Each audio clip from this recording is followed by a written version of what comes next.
여러분 안녕하십니까? MBN 종합뉴스입니다. 미국이 전체 인구 10명 중에 3명꼴인 1억 명이 코로나 백신 접종을 마쳤습니다. 디즈니랜드가 1년 1개월 만에 다시 문을 열고 메이저리그 일부 구단이 100% 관중을 받는 등 미국은 빠르게 일상으로 복귀하고 있습니다. 백신의 힘이라고 봐야 되겠죠? 네, 정설민 기자가 보도합니다.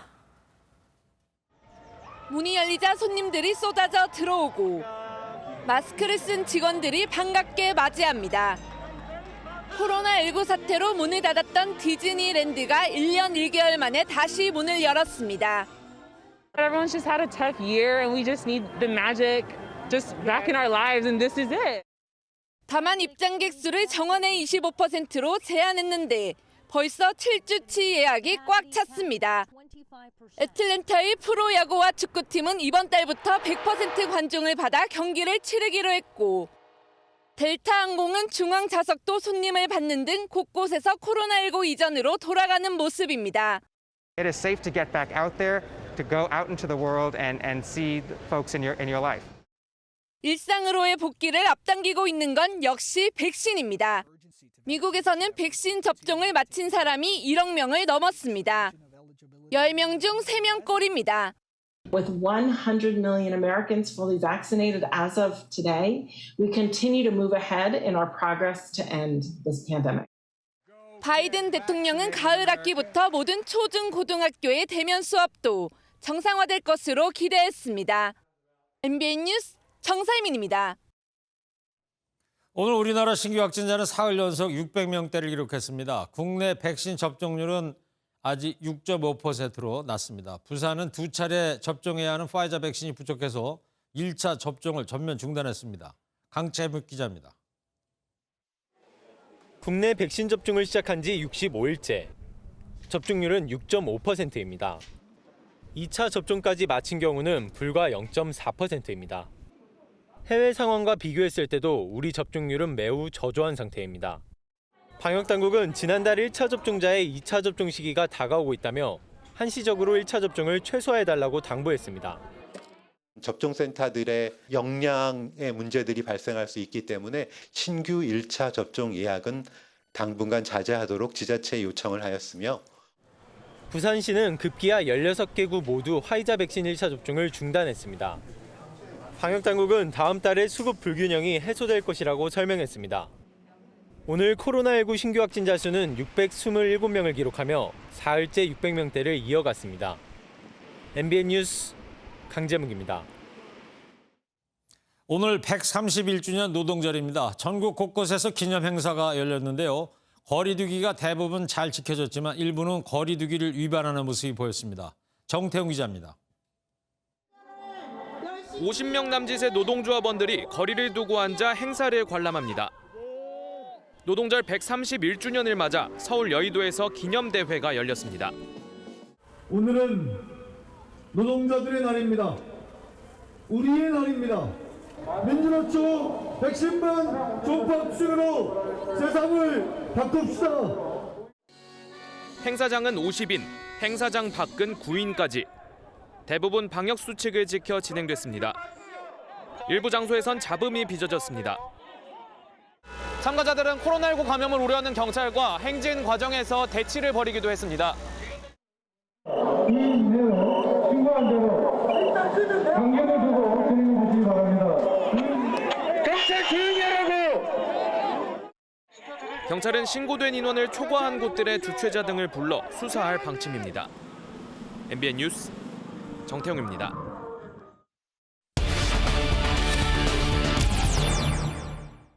네, 앞서 말씀드린 것처럼 파이자 백신이 부족해서 일부 지역에서는 1차 접종이 중단된 상황입니다.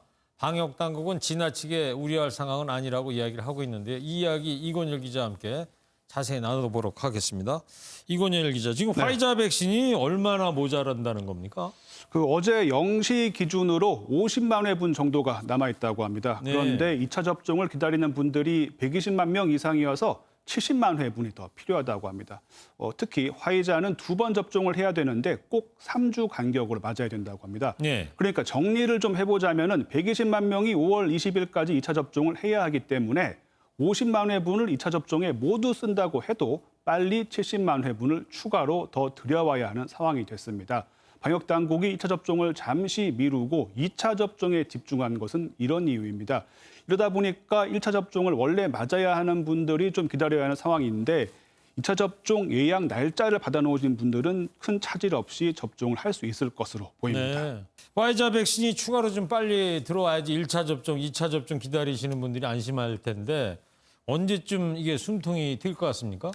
화이자 백신은 매주 수요일마다 한 번에 20만 회분 이상이 들어왔다고 합니다. 5월에는 175만 회분이 4주에 걸쳐서 들어올 예정입니다. 네. 3주 정도가 지나면 화이자 백신의 여유가 있을 것으로 보이는데요. 방역 당국도 5월 중하순엔 다시 1차 접종에 집중할 예정이라고 합니다. 네. 자, 다른 백신 이야기도 해보자고요. 그 아스트라제네카 백신 맞은 20대 청년이 빈혈 진단을 받았는데 상태가 좀 심각하다면서요?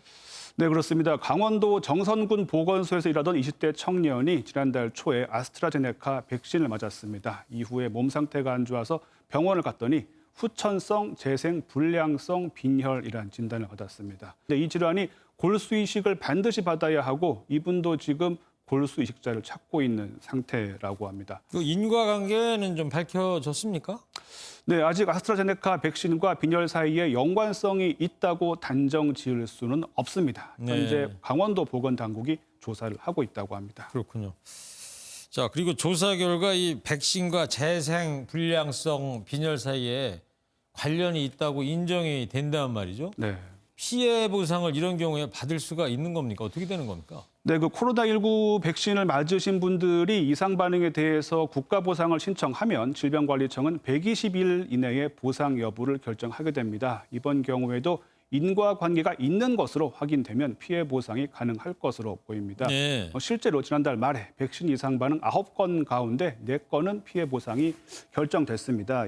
보상이 결정된 4건 중 3건은 아스트라제네카 백신, 1건은 화이자 백신 접종 사례였습니다.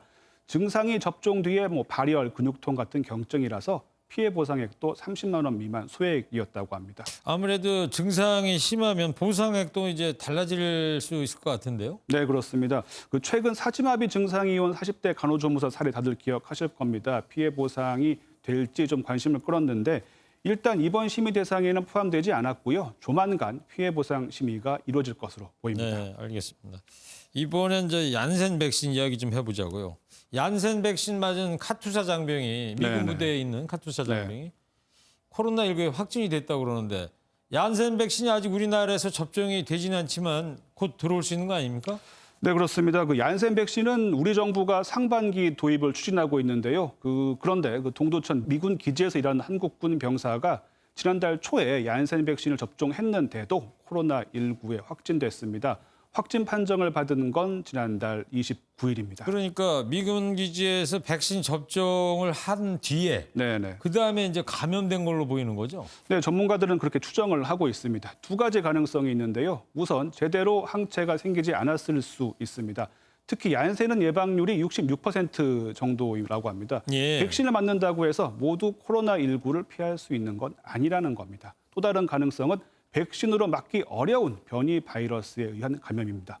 물론 변이 여부는 방역 당국이 더 확인을 해봐야 하는 사안입니다. 네, 백신 효능을 신뢰해야겠지만 백신을 100% 또 완벽하다고 생각하면 또 안 될 것 같고요. 접종을 하고 나서라도 방역 수칙은 반드시 잘 지켜야 될 것 같습니다. 이건열 기자였습니다. 잘 들었습니다. 네, 인도 코로나 상황이 갈수록 심각합니다. 일일 확진자 수가 40만 명을 넘었는데 하루 40만 명 넘는 확진자 수가 나온 건 전 세계에서 처음 있는 일입니다. 그리고 하루 사망자 수는 공식 집계치만 3천 명을 넘었습니다. 한성원 기자입니다. 인도의 한 병원 앞. 코로나19로 동생을 잃은 유가족이 바닥에 주저앉아 울부짖으며 항의하고 있습니다. 병원에 산소통만 갖춰져 있었다면 동생은 살 수 있었다고 주장합니다. मेरे भाई को ऑक्सीजन की वजह से मरा 80-95 100 तक चल रही थी ऑक्सीजन उसकी और भी 20 तारीख करा सर 20 तारीख को क्यों कराएगा सोमवार वाले दिन बोला आपका मरीज सही है बिल्कुल आपका मरीज बिल्कुल सही है. 생지옥으로 변한 인도에서 하루 확진자 수가 처음으로 40만 명을 넘었습니다. 두 달 반 사이 44배 증가한 것으로 누적 확진자 수는 1,900만 명에 달합니다. 사망자도 하루에 3,000명 이상. 전문가들은 통계에 잡히지 않는 사망자 수가 몇 배 더 많을 것으로 추정하고 있습니다. 설상가상 인도 서부의 한 병원에서는 불까지 나 환자 15명이 사망했습니다.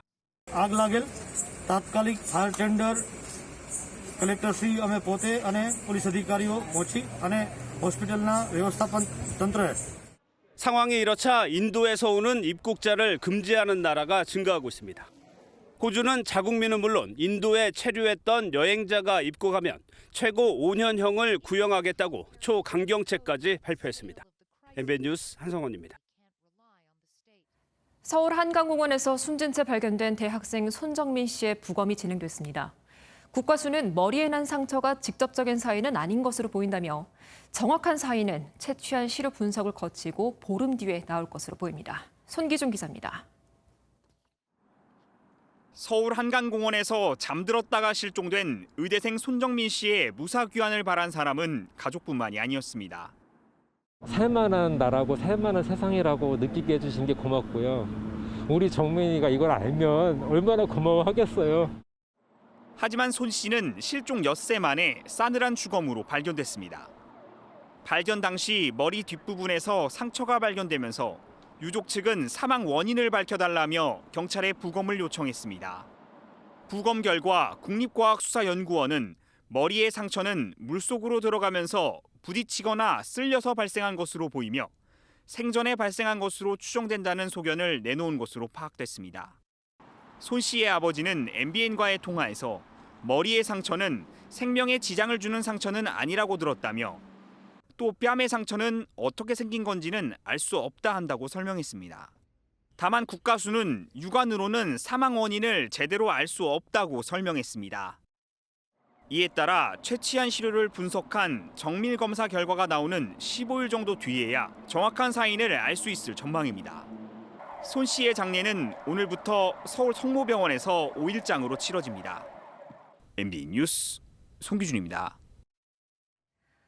친누나를 살해하고 강화도 농수로에 유기한 혐의를 받는 20대 남동생의 범행 정황이 추가로 포착됐습니다. 인터넷에 시신 발견 기사를 수시로 검색했다고 합니다. 남동생에 대한 구속영장 실질 심사는 내일 열리는데요. 서영수 기자가 보도합니다. 잔소리를 자주 한다는 이유로 친누나를 살해한 남동생은 누나가 살아있는 것처럼 위장해 문자를 보내는 등 치밀하게 범행을 숨겨왔습니다. 부모를 속여 지난 2월 접수한 가출 신고를 취소하기도 했습니다. 경찰 조사 결과 남동생은 누나의 시신이 발견되면 범행이 발각될까 봐 수시로 인터넷 검색을 해온 것으로 드러났습니다. 경찰은 남동생이 휴대전화로 강화도, 성모도 등의 키워드를 자주 검색한 정황을 포착했습니다. 실제 범행이 넉 달 만에 드러나게 된 것도 지난달 21일 누나의 시신이 농수로 위로 떠오르면서 근처 주민에게 발견됐기 때문입니다. 남동생은 농수로에 시신을 유기한 이유에 대해 겨울이라 인적이 없을 거라 여겼다며 그렇게 심하게 찌른 줄 몰랐다는 취지로 진술한 것으로 전해졌습니다. 경찰은 프로파일러를 투입해 정확한 범행 동기를 조사 중입니다. 남동생의 구속 여부는 내일 오후 열리는 구속영장 심사에서 결정됩니다. MBN 뉴스 서영수입니다. 제주에서 동거하던 여성을 흉기로 살해하고 이 여성과 알고 지내던 남성에게도 흉기를 휘두른 60대 남성이 오늘 아침에 긴급 체포됐습니다. 동거녀와 지인의 관계를 의심하고 범행을 저지른 것으로 알려졌습니다. 박상호 기자입니다. 사건이 발생한 아파트입니다. 오늘 새벽 이곳에서 60대 남성이 동거하던 40대 여성을 흉기로 살해하고 달아났습니다. 곧장 지인의 집으로 찾아간 남성은 또다시 수차례 흉기를 휘둘러 60대 남성을 중태에 빠뜨렸습니다. 두 차례 범행을 저지른 남성은 몇 시간 뒤 경찰에 자수했고 모 공원 입구에서 경찰에 체포됐습니다. 검거 당시 남성은 술에 취한 상태였습니다. 동거녀와 지인 둘의 관계를 의심한 남성이 격분해 범행을 저지른 것으로 알려졌습니다. 어느 정도는 진술은 했습니다. 관계가 좀 있는 것 같아. 좀 여러 가지로 좀 복합적인 거 있더라고요. 흉기에 찔린 남성은 치료를 받고 있지만 의식불명 상태인 것으로 알려졌습니다. 경찰은 살인과 살인 미수 혐의로 60대 남성을 입건하고 정확한 범행 동기를 조사하고 있습니다. MBN 뉴스 박상호입니다. 중고거래 앱에 올린 순금 목걸이를 사겠다면서 주인이 들고 나온 목걸이를 납고쳐서 달아난 20대 3명이 잡혔습니다. 렌터카 타고서 고속도로를 30km가량 달아나다가 결국 경찰에 검거됐습니다. 대전에서는 변전세 큰 불이 나서 인근 주민이 불편을 겪었습니다. 사건 사고 소식 정춘 기자입니다. 고속도로 순찰차가 하얀색 용의 차량을 발견합니다. 뒤쫓아보지만 속도를 올리는 용의 차량. 30km를 도주하고서 멈춰섭니다. 차량에서 내린 20대 3명은 긴급 체포돼 형사팀에 인계됩니다. 이들은 중고거래 앱을 통해 시가 560만 원 상당의 순금 목걸이를 훔쳐 달아나는 중이었습니다. 목걸이 그걸 보고 구매하겠다고 접근해가지고 목걸이를 이렇게 받는 순간 부산에서 렌터카를 타고 광주까지 와서 범행했는데 대구와 대전에서도 추가 범행이 드러났습니다. 경찰은 여죄를 조사하고 있습니다. 남대전 변전소에 시뻘건 불꽃이 보이고 폭발로 튕겨나간 불꽃이 도로에 떨어져 있습니다. 이어 곧바로 소방차가 현장에 도착합니다. 불은 4시간 만에 꺼졌고 인명피해는 없었지만 큰 폭발음에 놀란 시민들의 신고가 이어졌습니다. 또 대전 동구와 중구 일대 6만 4천여 가구가 정전되면서 불편을 겪었습니다. 춘천의 한 도로에서 달리던 승합차가 지나던 20대 보행자를 치었습니다. 이 사고로 보행자가 심정지 상태로 병원으로 옮겨졌고 승합차가 넘어지면서 타고 있던 5명이 다쳤습니다. MBN 뉴스 정춘우입니다. 미국에 쏟아진 우박 소식입니다. 우박이 원래 초여름에 발생하긴 하는데요. 미국 남부 대도시를 강타한 우박은 화면에 보시는 것처럼 야구공보다도 큽니다. 하늘에서 야구공만한 얼음공이 떨어졌으니 피해가 오죽했겠습니까? 차 유리창 깨지고 집 벽에 금 가고 집안도 쑥대밭 들이반했습니다. 피해 규모가 3조 원이 넘는다고 합니다. 차민하 기자입니다. 지난 수요일 밤 미국 남부 오클라호마주 오클라호마시티. 수영장물이 마치 용암처럼 솟구칩니다. 거대한 우박이 쏟아졌기 때문입니다. 크기만 5cm 이상으로 야구공보다도 큽니다. 주차된 차들의 유리가 깨지고 주택벽에 금이 가고 집 안까지 초토화됐습니다. Two kids, she is quite broke down, and she is back when she wiped her this mirror broken. 대형 우박은 남부 텍사스주 포트워스와 샌안토니오도 덮쳤습니다. 기상 전문 매체는 대규모 인구 밀집 지역에 쏟아진 우박으로 경제적 피해가 35억 달러, 우리 돈 3조 9천억 원에 달할 것으로 추정했습니다. 지난해 카리브해 지역을 강타한 1등급 허리케인 이사이아스의 피해 추정치에 맞먹는 금액입니다. 기상 전문가들은 강한 폭풍이 이 지역을 강타하면서 거대한 우박이 형성됐다고 설명했습니다. MBN 뉴스 차민아입니다. 넉 달 뒤면 은행 실명 계좌를 받지 못한 가상화폐 거래소는 영업을 할 수가 없습니다. 지금도 일부 거래소는 신뢰도에 문제가 있는 상황인데 코인 시장에서도 거래소 지급 불능 상태로 투자자들이 돈을 돌려받지 못하는 뱅크런이 발생할 수 있다는 우려가 나오고 있습니다. 박유영 기자입니다.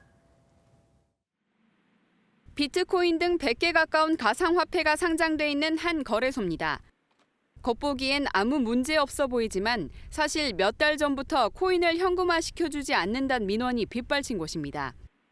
투자자들은 한 달째 출금이 안 된다거나 아무리 문의해도 묵묵부답이라며 답답한 심경을 토로합니다. 거래소를 믿고 거래했지만 맡긴 자산을 찾을 수 없는 상황. 문제는 오는 9월이면 이런 일들이 동시다발로 벌어질 수 있다는 점입니다. 특정금융정보법 개정안으로 은행 실명계좌를 발급받지 못한 거래소들은 문을 닫을 수밖에 없기 때문입니다. 그 전에 투자자들이 몰려가 대규모 출금을 요구하는 이른바 코인판 뱅크런이 발생해 거래소가 지급 불능에 빠질 수 있다는 우려도 나옵니다.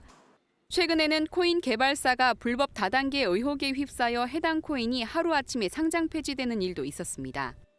뭐 관리 지침 이런 게 아무것도 없이 그냥 시장의 자율에 맡기는 거죠. 근데 시장의 자율에 맡기기에는 워낙 단가가 큰 거죠. 네, 그래서 문제라고 저희는 계속 말씀드리는 거예요. 그러니까 컨트롤 타워가 없다는 거예요, 정부에. 정부가 지금이라도 코인 상장 가이드라인을 만들고 거래소에도 고객 보호와 관련한 일정 책임을 지워야 한다는 지적이 나옵니다. MBN 뉴스 박영입니다. 물건을 사기 전에 먼저 써본 사람들의 후기를 참고 삼아 보게 되는데요. 검색을 해보면 뒷광고나 홍보 또 협찬글이 넘쳐나다 보니까 요즘은 일반인들이 내 돈 주고 내가 사서 써본 이른바 내돈내산 후기들이 주목을 받고 있습니다. 유통업계도 이런 실제 사용 후기를 얻기 위해서 경쟁하고 있다는데 김도형 기자가 취재했습니다. 배달 음식을 자주 주문하는 20대 직장인입니다. 식당을 고를 땐 배달앱에서 리뷰로 불리는 다른 사람의 후기를 주로 참고합니다. 사진을 많이 보고 선택을 하는 편이고요. 좀 저랑 입맛 맞는 사람들이 있거든요. 약간. 단순 광고글보단 실제 이용객들의 생생한 경험을 더 중요하게 여기는 겁니다. 소비자들은 광고가 아닌 것처럼 가장한 게시물이나 협찬 홍보 게시물에 거부감을 보인 것으로 나타났습니다. 매출을 고려한 유통업계는 일반 소비자들이 후기를 올리도록 다양한 마케팅을 펼칩니다. 진짜 후기를 위해 구매 영수증을 인증하면 적립금을 주는가 하면 300자 이상의 상세한 리뷰를 남기면 각종 쿠폰을 제공합니다. 이렇게 후기를 보고 실제 구매로 이어지면 후기를 작성한 소비자가 판매자와 수익을 나눠 갖는 모델까지 등장했습니다. 과감한 인센티브를 통해서 소비자들이 리뷰 콘텐츠를 올릴 수 있도록 유도하고 이를 통해서 재판매가 이루어질 수 있는 광고와 협찬 속에 진짜 후기를 찾으려는 똑똑한 소비자들을 잡기 위한 유통업계의 전략이 갈수록 다양해지고 있습니다. MBN 뉴스 김도형입니다. 미국 바이든 정부가 출범 100일 만에 대북 정책 재검토를 완료했다고 밝혔습니다.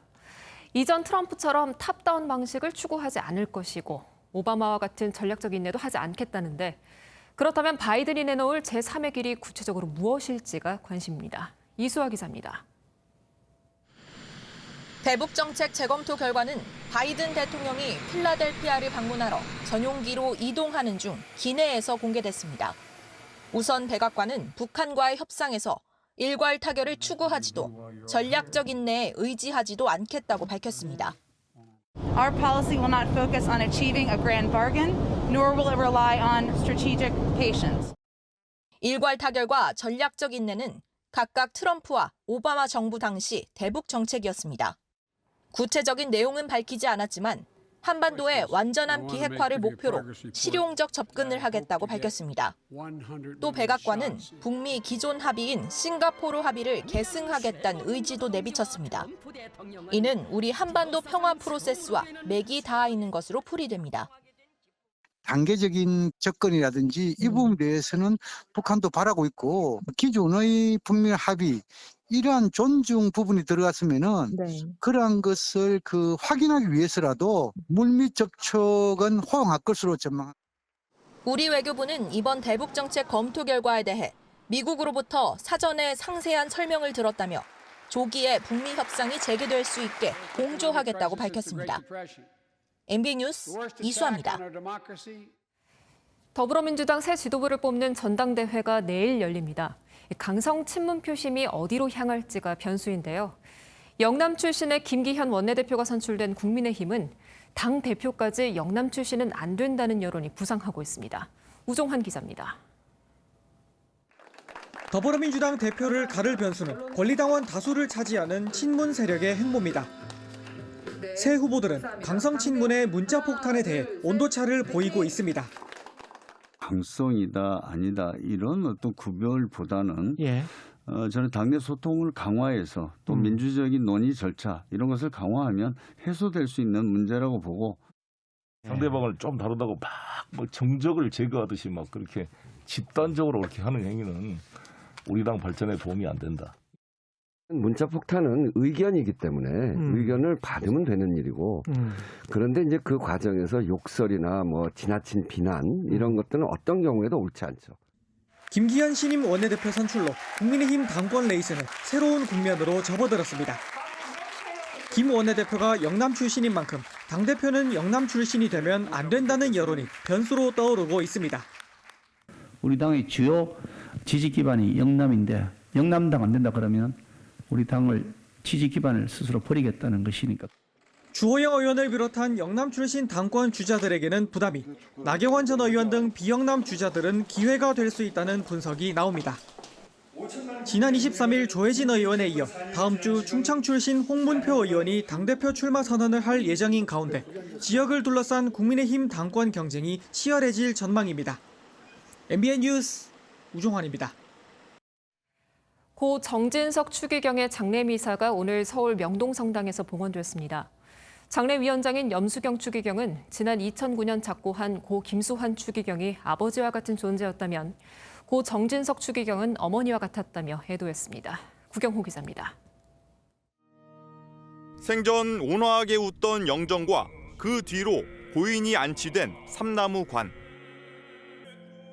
고 정진석 추기경은 서울 명동성당에서 영면에 들어갔습니다. 고인이 생전 강조한 모든 이에게 모든 것이라고 적힌 사목표어는 오늘따라 가슴을 적십니다. 장례위원장을 맡은 염수정 추기경은 선종한 선배 사제를 추억하며 끝내 눈물을 보였습니다. 김수환 추경님께서 돌아가셨을 때 정 추경님의 말씀을 저도 이제 깊이 동감하게 됩니다. 힘들고 어려울 때 찾아뵙는 것만으로도. 유가족과 원로, 동료 사제 등 250명은 거리 두기를 유지하며 고인을 기억했습니다. 충분한 휴식과 취미 생활조차 마다하시고 작은 거실과 서재를 우주 삼아 오가시며 오직 교회와 사람들의 행복과 안녕을 위해서. 젊은 사제들에 이끌려 영원으로 길을 나선 고 정추기경을 위해 명동성당 앞엔 수많은 신자가 애도하며 기도했습니다. 12년 전 김수환 추기경을 떠나보낸 정 추기경은 경기도 용인의 성직자 묘역 바로 곁에서 함께 영원한 안식에 들어갔습니다. MBN 뉴스 구경호입니다.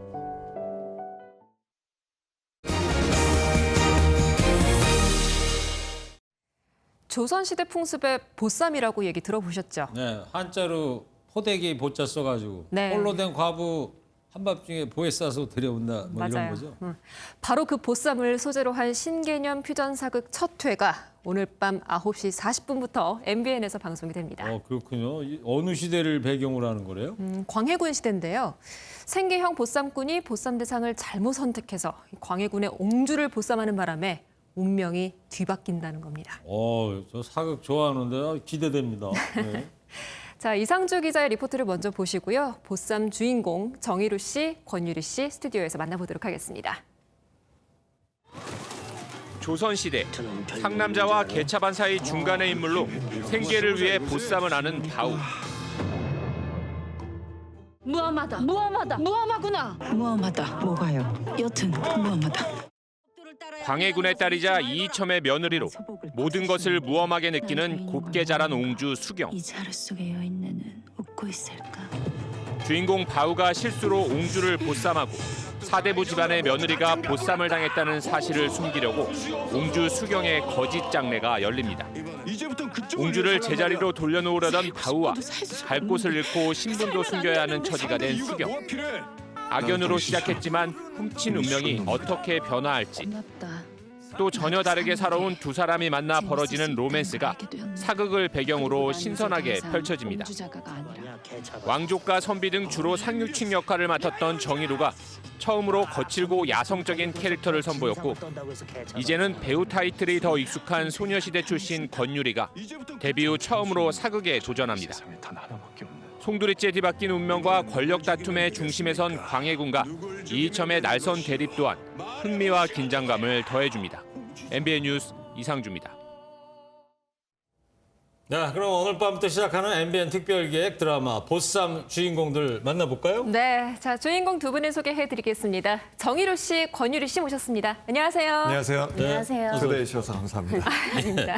자, 이 드라마 제목이 보쌈입니다. 네. 먹는 보쌈은 아니라는 건 알 것 같고. 그렇죠. 정유리 씨가 먼저 이 드라마 보쌈 어떤 줄거리인지 소개 좀 해주실래요? 네, 저희 드라마 보쌈 운명을 훔치다는 이제 보쌈꾼 바우가 옹주 수경을 이제 실수로 보쌈을 하면서 벌어지는 사극 이야기입니다. 그래서 이 보쌈이라는 소재 자체가 굉장히 신선하고 보시는 시청자분들께서도 굉장히 많은 관심을 가지시지 않을까 생각이 들고요. 예.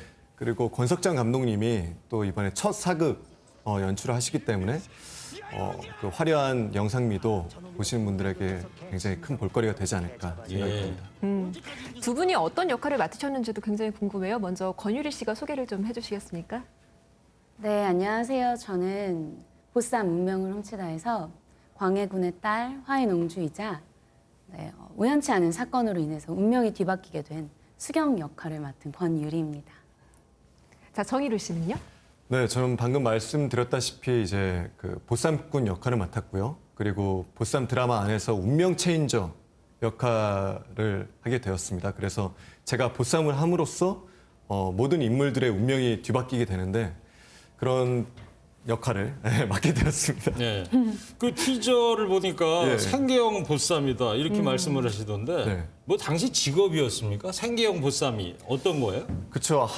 거의 하루살이처럼 이제 그 보쌈을 하면서 이제 살아가는 인물인데 이제 친한 형님을 통해서 이제 보쌈 제의를 받게 되고 이제 사실 원치는 않았지만 실수로 이제 옹주를 보쌈하면서 굉장히 큰 시련이 닥쳐옵니다. 저희가. 예. 그리고 권유리 씨는 그동안 드라마 많이 출연했습니다만 사극은 처음 도전한 걸로 제가 알고 있는데 어떠셨어요? 네, 저한테는 첫 도전이긴 한데요. 현대극과는 다르게 또 공간이나 시대적 배경이 주는 힘이 있어서 사실 몰입도는 훨씬 강했고 연기하면서 또 그 연기적인 스펙트럼을 넓힐 수 있는 기회가 될 수 있을 것 같다고 생각이 들어서 촬영하는 내내 설레인 마음으로 촬영을 예. 보니까 처음에 이 배역 제안을 받았을 때 네. 옹주 역이라서 네. 화려한 의상이 많이 준비되어 있을 거다 그랬는데 그렇지가 않았다면서요? 사실 첫 촬영 때부터 청상 과부이기 때문에 소복을 입고 촬영을 하게 돼요. 그래서 그 상태로 보쌈이 되는 거예요. 그러다 보니까 소복을 입고 촬영을 꽤 오랜 시간 했는데 오히려 그런 단아한 소복의 느낌 때문에 캐릭터 수경이라는 역할에 몰입하기가 훨씬 더 좋았고요. 네. 그리고 또 일반적으로 많이들 알고 계시는 그런 옹주의 이미지와는 또 다르기 때문에 저한테는 좀 새롭게 느껴졌었던 기회인 것 같아요. 이번 보쌈에서 바우라는 캐릭터가 어떤 매력이 있었는지도 궁금합니다. 제가 그 전에는 이제 왕족 캐릭터들을 많이 했었습니다. 그런데 이제 사실 매 작품마다 새로운 캐릭터, 새로운 소재이기 때문에 매번 어렵지만 이번 제 바우라는 캐릭터는 이 거친 외양 속에 굉장히 따뜻하고 섬세한 그런 매력을 갖고 있는 친구이기 때문에 이런 상반된 매력을 한 번에 보여드릴 수 있지 않을까라는 생각에 도전을 하게 됐고요. 또 권석장 감독님께서 멋지게 캐릭터를 잘 만들어주셨기 때문에 여러분이 기대해 주셔도 좋지 않을까 생각합니다. 이번 사극을 통해서 거의 상남자 정희로를 만날 수 있겠네요. 아니 저도 정희로 씨 오늘 여기서 처음 뵙는데 네. 뭐 키도 늘씬하시고 그러니까요. 뭐 권유리 씨도 그렇고 뭐 스튜디오가 환해집니다. 좋습니다. 근데 이 보쌈의 이제 드라마 한 줄 정리하면 보쌈으로 인해서 세 남녀의 운명이 엇갈린다 그래요. 예, 맞습니다. 또 한 분이 또 계신 거예요? 그렇죠. 이제 대엽 역할 하시는 신현수 씨가 있으신데요. 이제 수경하고는 굉장히 오래전부터 추억을 갖고 있는 인물인데 이 대엽이 짝사랑을 하는 역할을 하고 있고 또 그 중간에 제가 끼어들게 되면서 삼각관계가 이루어집니다. 네. 그리고 대엽과 저는 이제 라이벌 관계를 형성하게 되면서 또 옹주의 마음을 누가 독차지할 수 있을지. 네. 이 바우가 잘못 보쌈을 해오면서 뭔가 다 운명이 뒤바뀐다고 그러는데 어떤 개연성이 있나요? 어때 우리 삶하고? 글쎄요. 항상 이 인생도 어떠한 선택을 하냐에 따라서 운명이 바뀌어 나가는 것 같거든요. 그리고 그 운명을 어떻게 받아들이냐에 따라서 또 미래도 바뀌기 때문에 저희 드라마를 보시는 시청자분들도 그런 부분에서 좀 공감도 많이 하실 것 같고. 네. 네. 그렇습니다. 드라마라는 게 사실 공감이 최우선 아니겠습니까? 네. 또 그런 역할들을 보여주기 위해서 준비도 많이 하셨을 것 같아요. 이번에 또 연기 변신도 하실 거고 이제 또 공주로서 또 변신도 하시니까 그간의 어떤 과정을 좀 거쳐서 이런 캐릭터 변신을 연구를 했는지도 한 말씀 해주시겠습니까? 먼저 권유리 씨. 네, 저 같은 경우에는 촬영하면서 수경이라는 캐릭터가 굉장히 다채로운 매력을 갖고 있는 캐릭터여서 액션씬까지 좀 준비를 해야 했어요. 그래요? 그중에 사실 처음으로 선보이게 될 이제 말을 타는 장면이 있는데 사실 평소에도 제가 좀 승마를 좋아하는 편이어서 네, 말 타는 것도 연습하고 또 액션씬 체력 증진 위한 훈련도 했고요. 예. 정희루 씨는 어떤 준비를 해오셨어요? 저는 사실 굉장히 거친 캐릭터이기 때문에 제가 기존에는 뭔가 이게 절제된 연기와 절제된 행동들을 했다고 하면은 맞아요. 이번엔 굉장히 자유롭게 그냥 뛰놀듯이 연기를 했거든요. 완전 터프가이로 나오더라고요. 네, 그런 부분에서는 굉장히 좀 편하게 연기에 임할 수 있었던 것 같고요. 네. 네.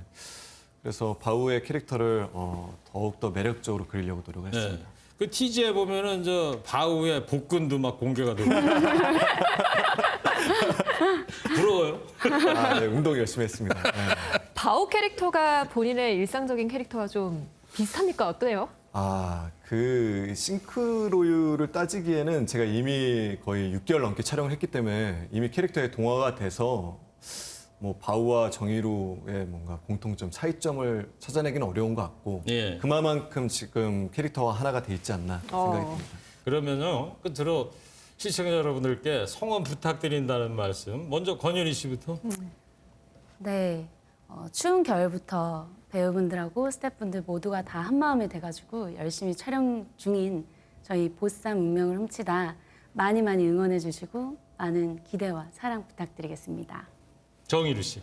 네, 토요일 밤 9시 40분 시작하는 저희 보쌈 운명 훔치다 여러분들의 많은 관심과 사랑 부탁드리고요. 연출 장인 권석장 감독님과 또 권유리 씨, 정희루가 함께하는 저희 드라마 많은 스태프분들과 배우분들이 정말 열심히 찍었습니다. 여러분들의 많은 관심 부탁드립니다. 네. 자, 지금까지 웰메이드 로맨스 사극 탄생이 기대되는 MBN 특별기획 20부작 보쌈의 주연 권유리, 정희루 씨 만나봤습니다. 잠시 뒤에 첫 방송 꼭 챙겨보겠습니다. 네, 고맙습니다. 감사합니다. 네, 기대하겠습니다. 감사합니다.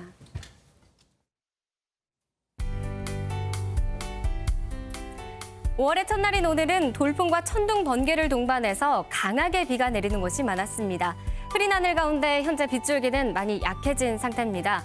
동해상에서 동진하는 저기압의 영향으로 오늘 밤부터 전국 곳곳에 또 한 차례 비가 내리다가 내일 아침에는 대부분 그치겠습니다. 대부분 지역에 내일 아침까지 예상되는 강수량은 5에서 최고 40mm가 되겠고요. 강원 영동 지역은 30에서 80mm까지 비가 내리겠습니다. 강원도와 경북 내륙은 내일 오후까지 비가 이어지는 곳도 있겠습니다. 내일 전국이 대체로 흐리다가 내일 낮부터 차차 맑아지겠고요. 아침 기온은 전국 대부분 지역이 5도 안팎으로 쌀쌀하겠습니다. 서울은 8도로 출발하겠고 한낮 기온은 오늘보다 3, 4도가량 높은 19도까지 오르겠습니다. 비의 영향으로 내일도 공기는 깨끗하겠고요. 서울과 충주가 19도, 춘천은 20도까지 오르겠습니다. 밤사이 기온이 떨어지면서 안개가 짙게 나타나겠는데요. 1km 미만으로 가시거리가 짧기 때문에 교통 안전에 주의해 주셔야겠습니다. 내일 새벽까지는 동해안에 바람이 강하게 불겠습니다. 월요일에는 맑은 날씨를 보이겠지만 화요일과 어린이날인 수요일에는 또 한 차례 비 소식이 있습니다. 날씨였습니다. 오늘 영상 속으로는 이유진 기자가 취재한 전북 고창의 청보리 밭입니다. 오늘 또 계절의 왕자 5월 시작인데요. 네. 역시 5월의 상징색은 저기 초록색이죠. 의학적으로도 초록색은 사람들의 휴식에 매우 유용하고 또 마음을 안정시켜준다고 합니다. 네. 또 어릴 적 추억도 돋습니다. 요즘같이 청보리 익을 때는 어릴 적 그 보리를 구워 먹기도 하고 그랬었거든요. 어머, 보리를 구워 먹나요? 네. 저는 보리밥에 보리차나 알아도 구워 먹는다는 얘기도 처음 듣네요. 구운 보리 먹다가 이 얼굴이 재에 묻어가지고 새카매지곤 했었거든요. 그렇군요. 청보리밭 푸르른 감상하시면서 잠시 휴식도 취하시고요. 추억도 떠올리시면 되겠습니다. 네. 자, MBN 중앙뉴스 여기서 모두 마칩니다. 시청해주신 여러분 고맙습니다.